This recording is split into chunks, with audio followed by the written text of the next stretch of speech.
date of on? Today? Yeah. Okay. So let's get back into this this Parak Shishi. We've been spending a lot of time already. Kadosh Baruch Hu's decision. Okay. You don't need this, do you? Such a cameraman. Occupational hazard. What page are you on? We are on page 224. 223. 223. So we've been discussing really the beginning of this parak for a few weeks now.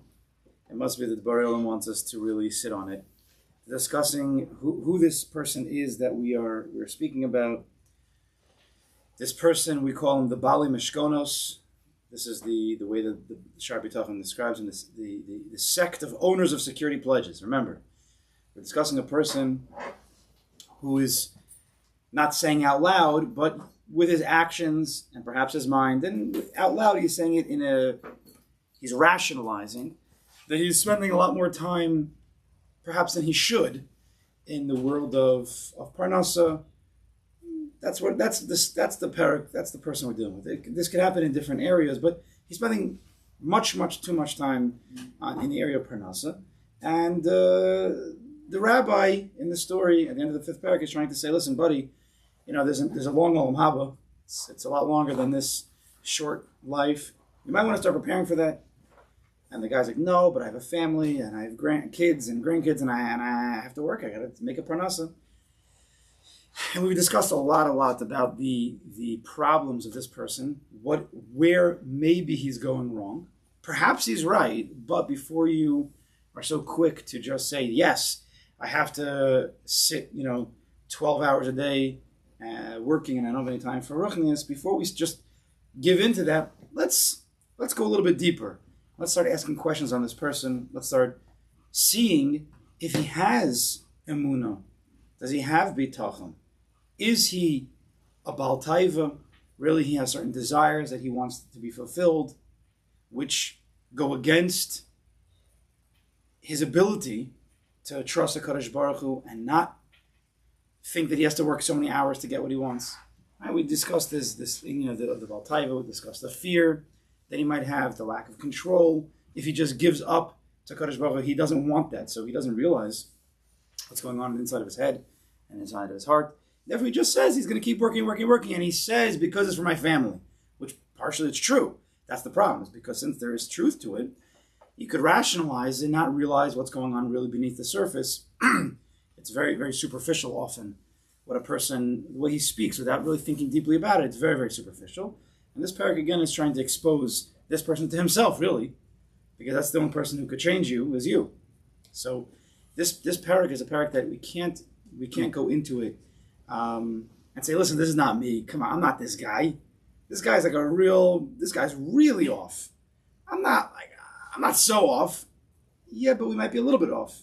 And therefore we have to be honest and open and hear what the Baal Chovos Avavos is telling us and to check ourselves. So again, we started off, and I'm going a little bit, I don't want to say different than I'm just going to say what I want to say, it doesn't matter. There are two major factors that are under the surface of this person, which we discussed, the taivas, his desires, and he's not willing to forego those desires for what a Kadosh Baruch Hu wants from me, because a Kadosh Baruch Hu might want me to live a plain life, and I want a fancy life, and I'm not willing to give up on that, so I'm going to work hard to try to get that. That's underneath the surface, which is blinding him, as the Chovos Avos says. And also there's a certain fear that's preventing his ability to believe and to trust in Kadosh Baruch Hu. So he has some serious emunah bitachon issues. The rest of the parak is going to go and give us the sefer here is going to 7 reasons trying to expose this person. And also, we have to think about this. Why this way of thinking is absurd. You'll see as we go on. And the reason for this is because we're talking about, I've said this many times, we're speaking about a person who's a mammon. I believe he's a mammon. The rabbi is speaking to him. He's someone who goes to shul davens. He probably learns. He probably gives tzedakah. He keeps Shabbos. He keeps Yom Tiv. So he's a mammon and he's a shomer Torah mitzvahs. The problem is that when something is motivating you in a deep way, but you don't know, you don't realize that the way you see life, your perspective, you don't always see where your biases are coming from, your prejudice. You don't see where it's coming from because you are biased, you are prejudiced until someone points it out to you. That's what this parak is doing. What he's trying to do is he's trying to bring a person to recognize there may be an issue, because the first step to recovery is knowing there's an issue. If you don't think there's an issue, there's nothing to talk about, obviously. There's no recovery. But people could be walking around all day long with serious bitachon issues, and they don't realize that their stress, their anxiety, their worry, their anger, their frustration, their short fuse, whether at work, whether at home, whether in ruchnias, it's really all stemming from a problem in their emunah and their bitachon. They're still ma'aminim, but there's different levels, of course. And there is an issue going on, and they don't realize it. They think it's because I don't have money. They think it's because my kid bothered me today. They'll point to everything else on the outside, right? We always point to everything on the outside. They don't realize that there's a deep-rooted issue inside. And how's a person going to come to think like that? It's very few people who just think, you know what? Let me think about my own flaws for a second. Maybe all the stress is coming from within. That's not usually a person's first move, second, third, fourth, fifth. Sometimes when he hits rock bottom, maybe. But usually he tries to knock out, it's this person, this thing, the weather, that guy, the kids, everything else. And his whole life he's going and trying to whack them all, Trying to whack all the moles, and then when he gets to the last one, what happens? Not just one pops up, they all pop back up. Because that was never the thing. It's the guy holding the mallet. Put the mallet down, you'll be okay. Why you have to whack all the moles? Whack yourself in the head once in a while, So we have to go, so the Baal Chavos is going to try. Again, the whole Sefer, up until now, Shaar Bitachon, this Shaar, has been expressing the benefits of Bitachon, the amazing life that one can live with Kam and Chesed Nefesh, Yeshiva Das, Simcha, proper thinking, Yashrus, and then he went to explain what is Bitachon, how do you get it, what are the conditions it's based on, how do you draw it into all areas of your life. That's what we discussed. And now, after all that, well, then you have to ask yourself, am I Baal Bitachon? And if I'm not, why not? What's holding me back? Yeah. Could we just notch him up one level? Who's him? This guy? Cloney, yeah. Oh, yeah. That you're talking about. And instead of saying he's blaming his kids or he's blaming the economy, whatever, he's blaming himself. He's not a blamer. He believes it's me or it's God. And he doesn't believe his problems are coming from outside. He believes his problems are because it's in my hands. You follow what I'm saying? Yeah. I mean, that's a next level up. No, but when true. You listen to secular courses, they're like, stop blaming the weather, stop blaming the economy. It's you, take charge. You're the responsible one. Right, so even in that, we have to... So you're saying we've discussed that in the past. It's God. Yeah. Or it's your partner or whatever. It's your issue in Bitachon. Right, as we've discussed many times earlier in the Sefer, when a person is beating himself up or over his sins and he thinks that he can't be a Baal Bitachon because he's done things wrong, we discussed that situation a lot there. We have to come back to it. A person can, if a person's too hard on himself also, which is, an L introspection. This is whatever the lesson is. This is in Yana Dioma. El Yom Noraim, people start to beat themselves up and they start to get sad and depressed, and there's that pit in the stomach. Why? Because this is the month that you have to realize you got a lot of holes in your system. That's what people think. And therefore, the whole month is like, oh gosh, let me get out of this. Let me get to, when Sukkot's coming. We have 6 weeks until Sukkot. I got to get out of this. But with a proper, healthy bitachon, which last El, and as we learned bitachon into the Yom Noraim, we tried to give an appropriate mahalach. If you have been working on the sugya of bitachon for real, then you can change the entire El Yom Noraim, your entire perspective. Because nothing is supposed to bring you down. Everything is supposed to motivate you to work on yourself. If you feel yourself beating yourself down, feeling pessimistic, feeling negative, thinking pessimistic, thinking negative, then you got the whole thing wrong. You have El wrong, you have Nam Neroyim wrong, you have Bitachon wrong. So now, even if you're not blaming the outside, you're just blaming yourself, you still have what to work on. And Bitachon can help all these things. So the first step to any recovery, we said, is to recognize there's a problem. Some people only need a little bit of an awakening, and they're off to the races. Okay, yeah, that's a great point. Let me think about that. But some people need a clap over the head, right? So the Shaar habitachon is going to try his best to give 7 reasons why a person's type of thinking is totally absurd, to give him the chance to wake up. That's what we're trying to do in this next parak. But the point is to turn inside oneself and start challenging oneself in a healthy way, a healthy debate. Right nowadays, debates they've gone from healthy debates and enjoyable things to just yelling and cursing and screaming at each other, and it's all hatred, it's all emotions. It's not. Debate's supposed to be intellectual. When it gets emotional, then it's over, because then you just become much less smart than you might have become. Right? When the emotions hijack, we know that. So we do it with ourselves as well. When you do it with your kids, when you do it with your spouse, when you do it with yourself, if it's in the intellectual, impersonal level, then you can have a conversation, you can work things out. But once it becomes emotional, the game's over. No one is speaking logic anymore. It doesn't matter anymore who's right. It just matters, I don't like you, you don't like me, I don't like what you're saying, I don't like what you're saying. And that's a problem. Because then you can't have a conversation. Then you can't have a healthy debate. So we want to try to have a healthy, debate with ourselves to see where we're holding. But to understand also that if a person, at the end of the Sefer, just because we've learned all about bitachon, and now we're trying to expose ourselves. That's it. Not anybody else. That's not our goal in life. Our goal in life is first and foremost to work on ourselves, expose ourselves, figure out if we have holes, make ourselves holy. Thank you.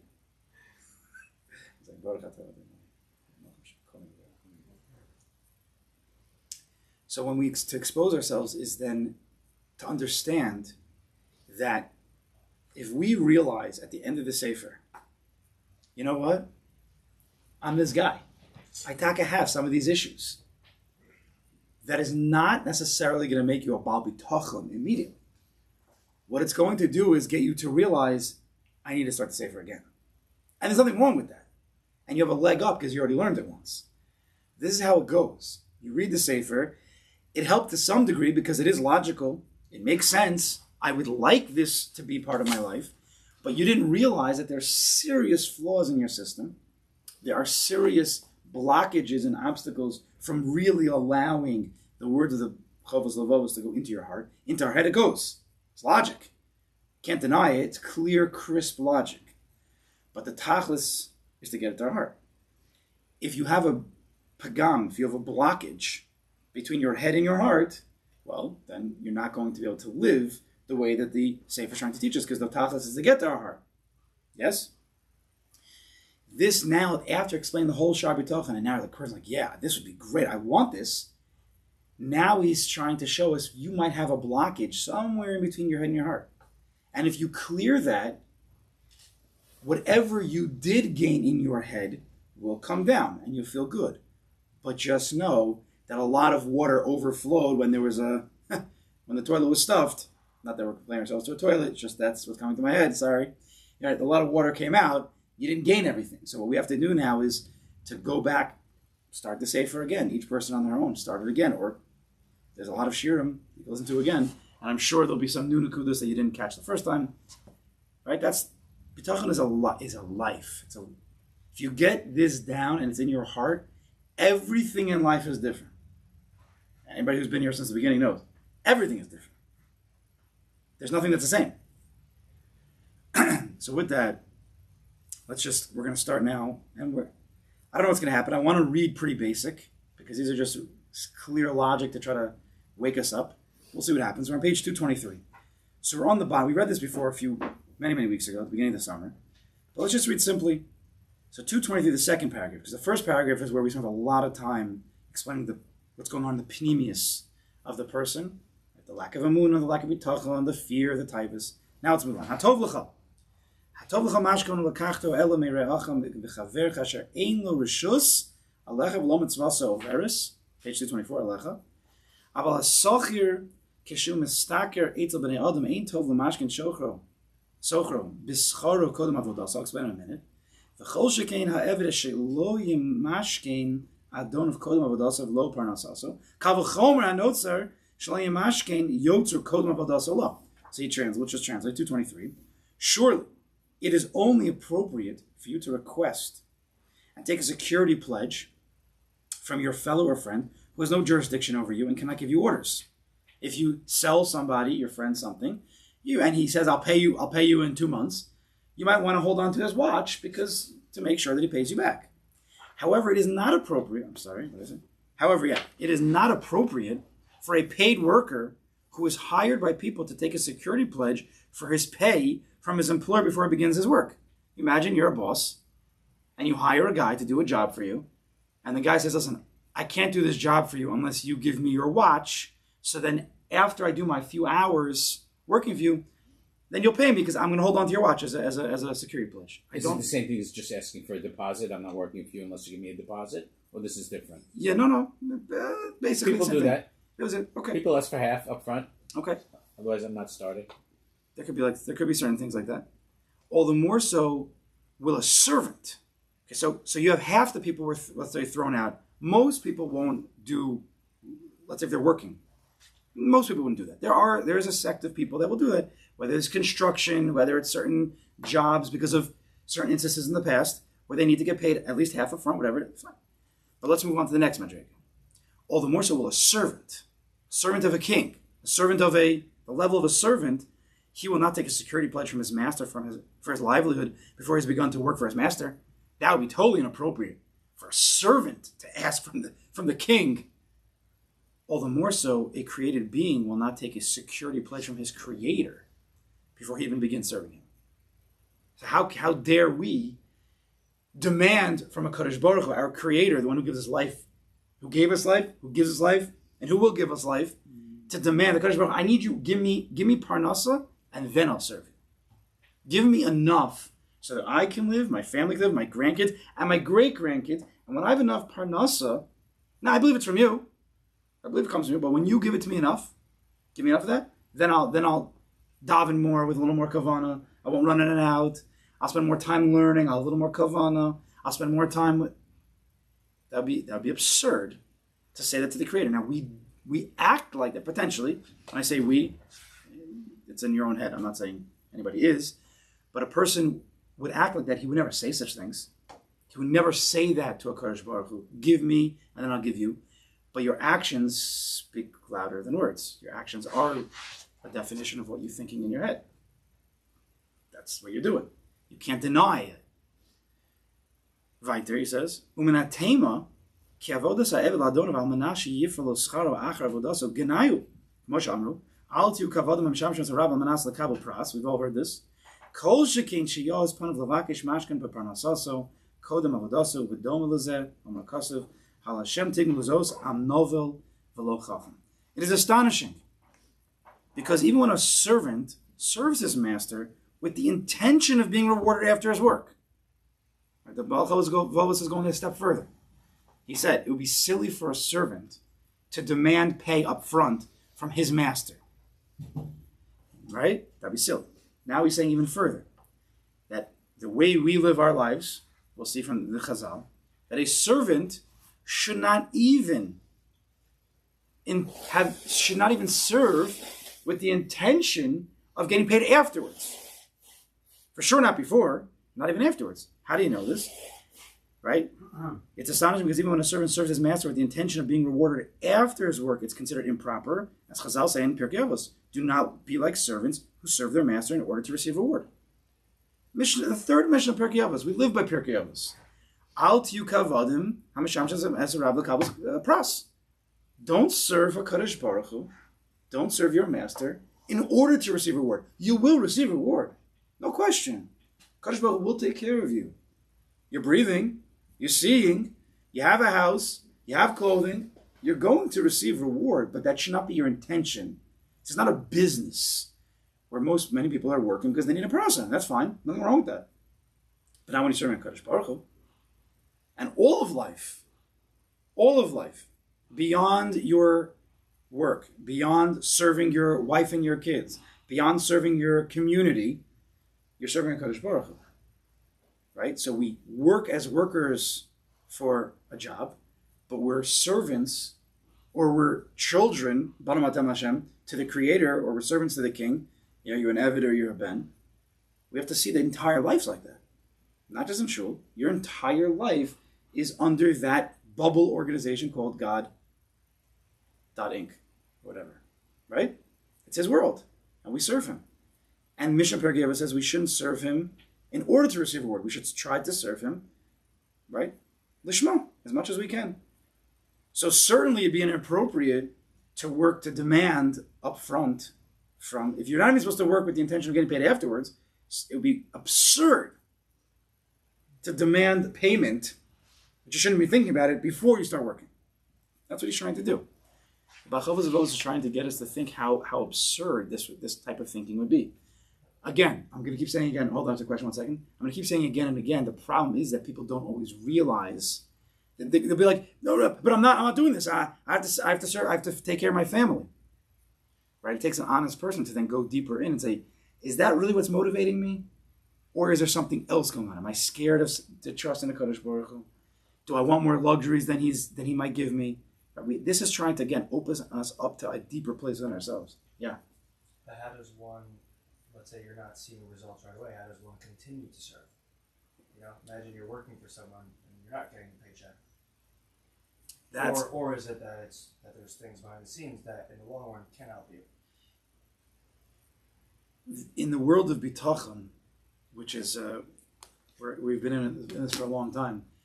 In the world of bitachon, when a person is working on the trust of the boss, who's HaKadosh Baruch Hu, the trust is that not everything is. The trust is that a person can continue to work if it's appropriate, even without the paycheck, trusting that HaKadosh Baruch Hu will take care. We spent a lot of time on this. You're talking about actual parnasa, right? We have to speak about it on the side, but there's the Kadosh Baruch Hu, then there's the messenger He sent to give you parnasa, which is the boss maybe, and then there's you, and Kadosh Baruch Hu sends money often through that way. It doesn't have to. If a person sees that the checks are not coming in, so then instead of talking to the boss, you talk to the big boss, the Kadosh Baruch Hu, and then we decide with bitachon, with calm, do we switch positions or not? But the trust is that it gives us the ability that if the check doesn't come in 1 month, we don't lose ourselves. That's the point. But there's a difference between parnasa and living and being alive.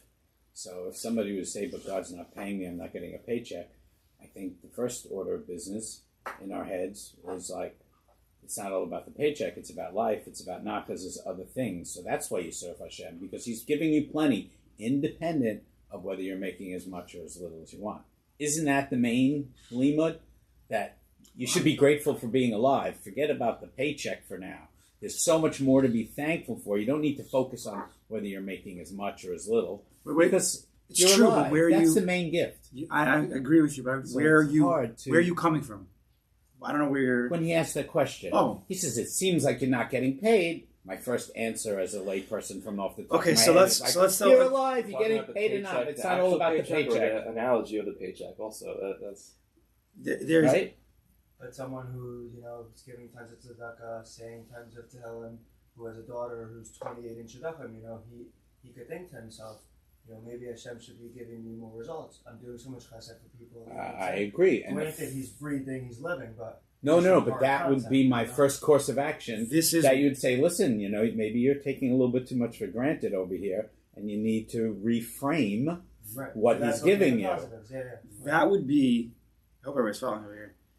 This is a classic issue of bitachon. The guy's a mammon, that guy he doesn't have bitachon.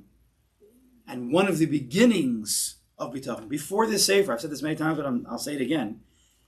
Shaar bitachon is one gate amongst a much larger system of chavos levavos. People, I've said this many times, people have made a mistake that Shaar bitachon, because it talks about parnasa, therefore, let's just learn this and it'll save us from our worries in whatever way. So therefore, all the storm that are coming out, are Shaar habitachon, Shaar habitachon. You rarely see a sefer coming out on any other Shaar, except for one person who gave Shirim on all Chavos Avos, and they put out a Svarim, Victor Miller. But mostly you're not seeing that. There have come out kitzer types of the entire Chavos Avos, where they're trying to be mekatzer to make it go faster. That's beautiful, fine. But you're not seeing many people working deeply on the other gates, which is, I'm not saying it's a bad thing, but you could do a lot, you can get a lot more out of Chavos Avos if you see the gates before and the gates afterwards. Now the gate right before Shaar habitachon, there's two gates before Shaar habitachon. There's three. One we don't really deal with. It's intellectual proofs of a Kadosh Baruch Hu, and usually it's just over our heads, and we don't necessarily need that, maybe nowadays. But then the Shaar Bechina and the Shaar Avodas Elokim, and then the Shaar habitachon. In Shaar Bechina and Shaar Avodas Elokim, it discusses a lot about the world at large, creation, Kadosh Baruch Hu, everything that you see that was given to man, all the chesed that HaKadosh Baruch Hu does for us on the daily, whether it's our bodies, it's the air we breathe, the trees, the photosynthesis, whatever. All of that is Shaar Bechina. And then, when you have this entire world, imagine just like so much bracha and shefa and energy entering into a human system. It will overwhelm the system of just ecstasy, of thanks, of appreciation, when you really appreciate, when you're really grateful for what you receive every single second, the second you wake up. The fact that you could see, you could breathe, that a soul comes into your body, we take it for granted. But Shaar Bechina is trying to say, no, don't take any of this for granted. Every second of your life is infinite amount of chesed from HaKadosh Baruch Hu. When you know that, and you believe that, and you feel that to some degree, and enters your system, what happens when that kind of energy comes into a human system? Says the Chavos Avos, and this is one of the most important foundational ideas that he tells us. If all that energy from HaKadosh Baruch Hu comes into the human system, what comes out? Appreciation. I want to serve you, HaKadosh Baruch Hu, with all of my heart, with all of my soul, and with all of my mode. When you feel the chesed that HaKadosh Baruch Hu does for you, not just know it, we all know it. Yeah, Hashem does everything, easy. Really? Okay. Well, you missed out on the appreciation, the enjoyment of it, because it was in one ear, out the other. When you sit on it and you think about it and you let it swoosh in your brain and your heart, and you start to feel elated, ecstasy, amazing, the pleasure, the tainik that you've already received in just looking outside. And so now I want to serve a Kadosh Baruch Hu. What do you want? Kadosh Baruch Hu, I'll do whatever you want because you've given me so much. I'll do whatever you want. And then all of Avodas Hashem turns around. Shaar Avodas Elokim. Kadosh Baruch Hu, you want me to learn all day? I'll learn all day. You want to daven? I'll daven. You want to go do Parnasa and serve you with Emunah B'tachon and have midos? Sure. You want me to be able to withstand when you don't send me the check? Sure. Whatever you want, because you've given me more than I could ever give you. So, are there difficulties in life? Yeah. Are there tragedies in life? Yeah. But if a person has a storage house filled with the Chazdei Hashem that he's already received, much more than his personal tragedies, although we shouldn't know from any of it, or the little difficulties that most people, some people go through some big stuff, but most people go through a lot of little stuff. The amount of good that he's given us more than that is infinite almost. Right under infinite. You could then Shaar habitachon comes in. That's who's the trusting person, who's already experienced, who's felt the entire world in his system from HaKadosh Baruch Hu. Is there an answer within this Shaar, or the answer, like I kind of said and you just said, is the ones that come before it? No, so there is a way. Yeah. There is a way to work on bitachon straight. There's a way to do it straight. But because you made a mention, that's why I'm saying it does help, and it is the appropriate system to first work on Hakaros HaTov and Hodah a lot, and that will turn into a much easier time serving HaKadosh Baruch Hu and trusting Him throughout all the difficulties of life. Just go back to within the Shaar, the 7 fundamental principles, and Hashem cultivated this exact situation for my. That's true. That's true. But the power for a human being, for us, to be able to live by those conditions, which are emunah and they're intellectual, if you feel that when one of the most, if not the most important, personally, of the 7 conditions, if you can believe this, you're good in almost every situation, that a Kadosh Baruch Hu always is doing what's best for you more than you know. That's one of the 7 conditions. Kadosh Baruch Hu is always doing what's best for you, and you might not know that. You have to be mavatal yourself. How do you come to that? Now, you could just work on that and believe it. But if you've already experienced the Kadosh Baruch Hu, and how much He gives you, and how much everything in life is from Him, you'll have a much easier time with the conditions, especially that one, to be like, yeah, I'm buying into that stuff. That's the problem. That's why I think I've been thinking about a lot of what are we doing next, and I'm still like sluggishly going through this. But I think it might be kedai to go back to Shaar B'chin and to Shaar Avodas Elokim, right? To give the background, and then you can go back to Shaar B'tachon, and then you can move forward. Chavos Avos is all of life. This is the key to all of life, and it's not learned enough outside of Shaar B'tachon. Shaar B'tachon people are working on, but you're missing the full power of Shaar B'tachon if you're not getting the full scope of Chavos Avos in general. You wrote a big sefer, and before even the Shaar B'china, there's the introduction. It's a very yesodistic, important introduction. So we'll see what we do. It could be we'll have to go back, and maybe see how we do it, because we can get stuck in things for 3 years. So it's important to move a little bit faster. So we'll see. I don't know. But anyway, back to this situation.